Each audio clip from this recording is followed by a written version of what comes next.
Les amis, dans un monde gouverné par le péché, où la licence et l'ultra-libertinage sont aujourd'hui érigés en vertu, où la débauche se cache derrière le maître mot de liberté, la voix de Christ résonne encore. Elle traverse les bruits du monde, renverse les discours creux et souillés, les philosophies impures, appelant ses rachetés à une vie de sobriété, de liberté en Jésus-Christ, d'humilité et de sanctification. Il faudrait que nous le comprenions tous.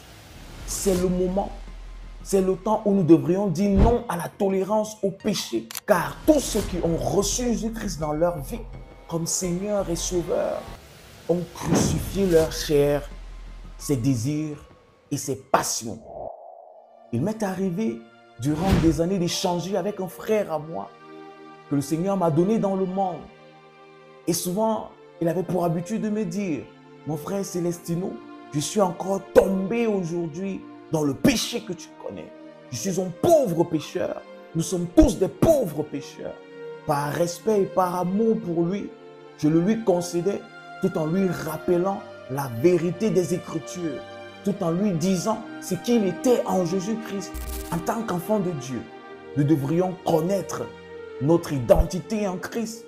Et c'est cette identité-là qui nous donne des armes et des arguments pour tenir tête à l'adversaire et l'éloigner de nous. Comme nous dit la parole de Christ, nous devrions nous soumettre à Dieu et résister à l'adversaire. Ainsi, il s'éloignera de nos vies. Il m'est arrivé à plusieurs reprises d'écouter des personnes me dire, frère Célestino, nous sommes tous des pauvres pécheurs. Et je leur ai souvent dit, permettez-moi de vous le dire, nous ne sommes pas tous des pauvres pécheurs. Et souvent à l'index, leur disant, tu es un pauvre pécheur, je n'en suis pas un. Parce que dans cette déclaration, l'ennemi s'arrange à renfermer plusieurs enfants de Dieu et non percepteurs de la vie de Christ en eux, dans une bulle de culpabilité, dans une aise pécheresse qui ne leur permet pas de découvrir l'identité qui leur a été réservée en Jésus-Christ. Et donc, en permanence, ces pauvres pécheurs se retrouvent en train de pratiquer la même action, régnant par là même le sacrifice du Christ sur la croix. Vous n'êtes pas des pauvres pécheurs, mais vous êtes des riches pécheurs. Que nous dit Jean, le chapitre 14, le verset 30.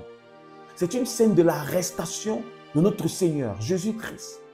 Lorsque l'ennemi vient pour s'emparer du maître, il va dire, voici le prince de ce monde vient vers moi, mais il n'y a rien de lui en moi. En soi, vous péchez parce que vous êtes énormément remplis des richesses de Satan. Quelle est donc cette richesse de l'ennemi que vous transportez, que vous manifestez au moment où vous péchez? Lisons ensemble Colossiens le chapitre 3. À partir du verset 1, il est écrit ceci. Si donc vous êtes ressuscités avec Christ, cherchez les choses d'en haut. Si donc vous êtes ressuscités avec Christ, cherchez les choses d'en haut, où Christ est assis à la droite de Dieu. Affectionnez-vous aux choses d'en haut et non à celles qui sont sur la terre.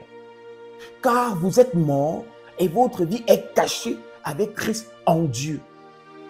Quand Christ, votre vie, paraîtra, alors vous paraîtrez aussi avec lui dans la gloire. Donc toutes les fois où il vous arrive de pécher, vous manifestez non pas la vie de Christ en vous, mais la mort et donc la vie du péché dans votre chair. Le verset 5, l'apôtre Paul nous interpelle encore. Il est écrit ceci. Faites donc mourir les membres qui sont sur la terre, l'impudicité, l'impureté, les passions, les mauvais désirs et la cupidité qui est une idolâtrie.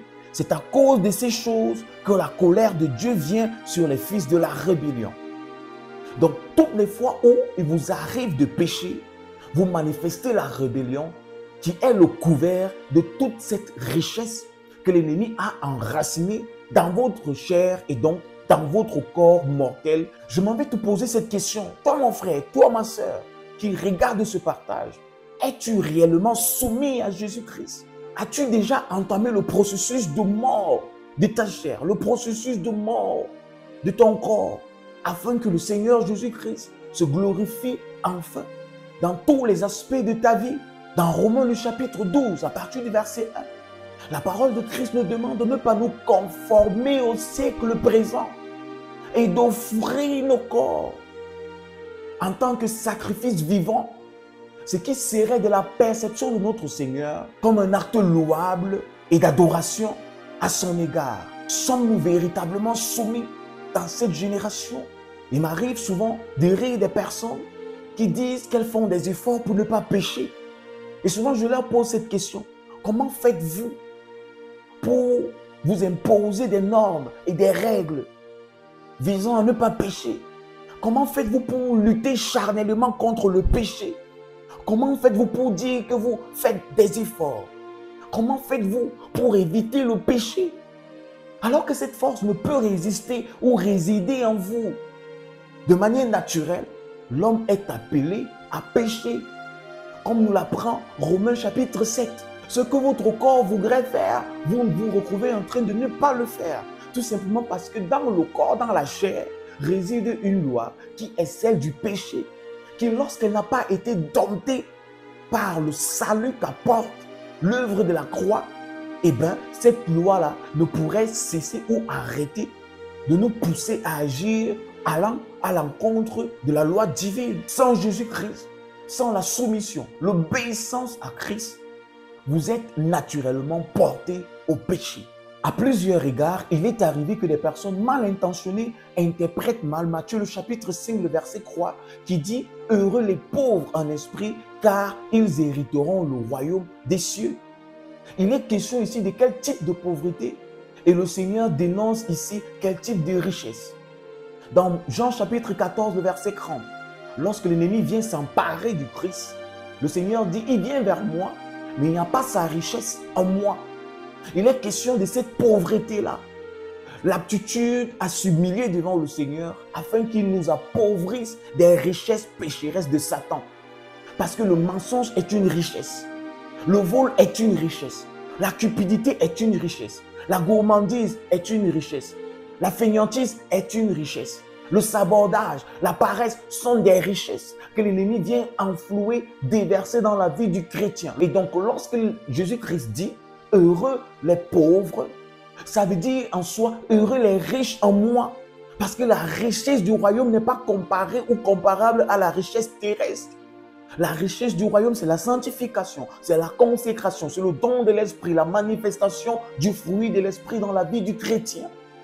Et donc, lorsque vous vous appelez pauvre pécheur, vous êtes ici en train de dire que vous êtes en soi riche des œuvres du mal, des œuvres des ténèbres. Jésus-Christ est venu vous racheter. Il est venu vous donner sa vie. Il est venu vous offrir sa richesse. Et cette richesse nous invite à marcher par l'esprit afin que nous n'accomplissions plus les œuvres de la chair. Parce que lorsqu'on devient riche spirituellement, on abandonne les choses qui relevaient des pratiques charnelles, des désirs charnels, pour commencer à manifester la vie de l'esprit et donc les richesses spirituelles. Dans la richesse spirituelle, on découvre le pardon. Dans la richesse spirituelle, on découvre la miséricorde. On découvre l'amour, la fidélité, la foi, la bénignité, la bonté. Voilà le fruit de l'esprit. Et voilà la richesse que nous apporte l'œuvre de la croix. Les amis, vous n'êtes plus des pauvres pécheurs. Mais la parole de Christ nous dit que nous avons été justifiés des péchés commis avant notre régénération. Parce qu'après la régénération, nous sommes devenus enfants de Christ. Selon Romains le chapitre 5, à partir du verset 1, il est écrit ceci. Étant donc justifiés par la foi, nous avons la paix avec Dieu par notre Seigneur Jésus-Christ. Nous avons été justifiés par la foi et cette justification nous ouvre les portes de la paix avec notre Seigneur et Dieu Jésus-Christ. Alors, lorsque vous vous appelez pauvre pécheur et que l'esprit de culpabilité agité par Satan vous hante, il vole en vous la paix, il arrache dans votre être la paix. L'adversaire s'arrange à ne pas vous faire entendre que vous avez été justifié par notre Seigneur et que cette justification vous a désormais ouvert les portes de la paix avec votre Dieu. Dans Hébreux le chapitre 10, le verset 10, là-bas la parole de Dieu nous dit que le Seigneur nous a également sanctifiés. Lisons ce qui est écrit.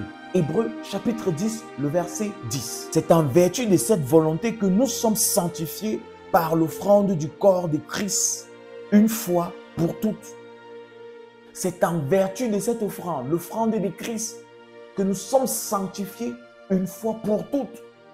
L'adversaire ne permettra jamais que cette connaissance vous soit transmise, parce qu'il se plaît à vous maintenir dans vos vomissures, dans votre vie de saleté. Parce qu'à partir du moment où vous comprendrez que vous avez été sanctifié, racheté une fois pour toutes, vous ne retournerez plus vers votre ancienne vie, mais vous accepterez le salut qu'apporte la personne, l'œuvre de notre Dieu, Jésus-Christ. Nous avons été justifiés, selon Romains chapitre 5, le verset 1.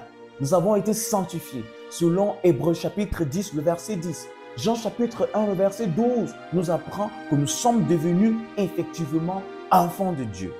Mais à tous ceux qui l'ont reçu, à ceux qui croient en son nom, elle a donné le pouvoir de devenir enfants de Dieu, lesquels sont nés, le verset 13, non du sang, ni de la volonté de la chair, ni de la volonté de l'homme, mais de Dieu. Les amis, vous êtes nés de Dieu.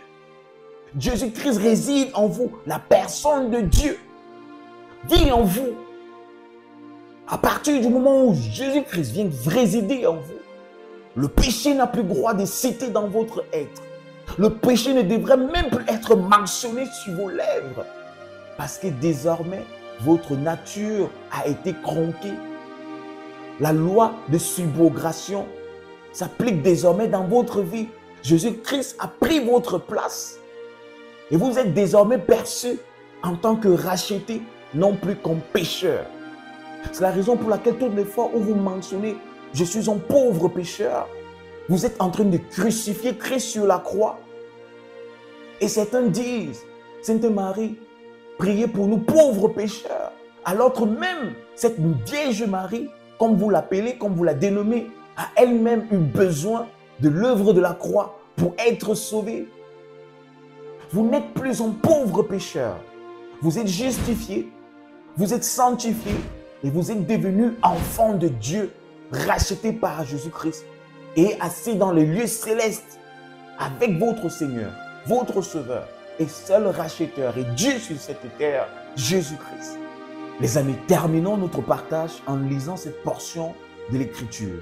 Dans 1 Jean le chapitre 3, à partir du verset 3 au verset 10, il est écrit ceci. Quiconque a cette espérance en lui se purifie, comme lui-même est pur. Quiconque pêche transgresse la loi, et le péché est la transgression de la loi. Or, vous le savez, Jésus a paru pour ôter les péchés, et il n'y a point en lui de péché. Quiconque demeure en lui ne pêche point. Quiconque pêche ne l'a pas vu et ne l'a pas connu. Petit enfant, que personne ne vous séduise. Celui qui pratique la justice est juste comme lui-même est juste. Celui qui pêche est du diable, car le diable pêche dès le commencement et le Fils de Dieu apparut afin de détruire les œuvres du diable. Celui qui pêche est du diable. C'est écrit en noir et blanc. 1 Jean chapitre 3, le verset 8. Celui qui pêche est du diable. Ça veut dire quoi? Ça veut dire que toutes les fois où vous dites « Je suis un pauvre pécheur », vous êtes en train de vous réclamer comme appartenant du diable. Toutes les fois où vous dites « Sainte Marie, priez pour nous, pauvres pécheurs », toutes les fois où vous récitez ces affabulations, vous êtes en train de reconnaître que Satan aurait encore le pouvoir dans votre vie. Au verset 9, qu'est-ce qu'il est écrit? Quiconque est né de Dieu ne pratique pas le péché parce que la sémence de Dieu demeure en lui et il ne peut pécher parce qu'il est né de Dieu. Les amis, si vous êtes né de Dieu, vous ne pouvez pas pécher. Si vous êtes né de Dieu, vous ne marchez pas en ayant peur. Vous sortez de la schizophrénie. Vous commencez à vous soumettre à Jésus-Christ. Vous vous abandonnez à lui afin que sa vie surabondante soit transvisible et que les hommes reconnaissent qu'en vous désormais, il y aurait une toute autre personne qui manifesterait en elle son œuvre ou son ouvrage. Et cette personne-là, c'est Jésus-Christ résidant formellement en vous. Au verset 10, il est écrit ceci. C'est par là que se font reconnaître les enfants de Dieu et les enfants du diable. Quiconque ne pratique pas la justice n'est pas de Dieu, non plus que celui qui n'aime pas son frère. Les amis, c'est par amour que je viens prêcher ce message. Soyez intolérants à l'égard du péché. Et il n'est pas question d'ancrer dans des gesticulations, dans des effets de manche. Il est question ici de se soumettre simplement à Jésus-Christ. Offrons-lui nos corps comme des sacrifices agréables. Souvent, je vois des frères qui me disent « J'ai peur, je fuis le péché. Je ne veux plus mentir, mais je mens encore. Je ne voudrais plus dérober, je ne voudrais plus voler, mais je vole encore. Je ne voudrais plus me masturber, mais je me masturbe encore. Je ne voudrais plus trahir, mais je trahis encore. Je ne voudrais plus haïr, mais je ressens en moi de la haine. Je ne voudrais plus être colérique, mais je continue à manifester la colère en moi. » Souvent, lorsque je les écoute, je leur dis tout simplement « Frère, le problème, ce n'est pas le péché. Le problème, ce n'est pas l'acte que tu poses. Le problème, c'est surtout ce que tu oublies d'accomplir dans ta vie. La soumission à Jésus-Christ, sans état d'âme. La soumission à Jésus-Christ, sans considération de votre personne. Parce que nous sommes en soi rien du tout que des rachetés. Et c'est derrière cette identité de rachetés que nous devrions au mieux nous exprimer en tant qu'enfants de Dieu sur cette terre. Une identité d'humilité, une identité de soumission, une identité d'obéissance. Frères, sœurs dans la foi, soyons tous obéissants. Soumettons-nous au Seigneur et nous allons au mieux résister. Parce que celui qui nous donne la capacité de résister et qui a lui-même résisté, habitera en nous et résistera à travers notre vie. Si ce message vous a béni, vous pensez que c'est un message qui vous a béni, je vous invite à le partager tout autour de vous.